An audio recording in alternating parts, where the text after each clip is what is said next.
কম আছে, কিছু ভালো আমল আছে, কিছু মন্দ আমল আছে। লড়াইয়ের ময়দানে কাফেরের বিরুদ্ধে লড়াই করতে গিয়ে শহীদ হয়ে যায়, এ তৃতীয় পর্যায়ের শহীদ। 4 নম্বর, ঈমান পাকাপোক্ত আছে কিন্তু আমলে সালেহ নাই। ঈমান পরিপূর্ণ, আস্থা বিশ্বাস, গুনাহে ভরপুর তার আমল নামা। কাফেরের বিরুদ্ধে ইসলামকে বিজয়ী করতে গিয়ে লড়াইয়ে নেমেছে, শহীদ হয়ে গেছে।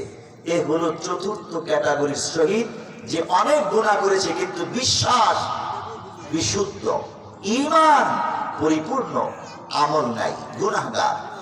এই ব্যক্তি, এই শহীদেরও মর্যাদা আছে আল্লাহর কাছে, চতুর্থ পর্যায়ের শহীদ সে।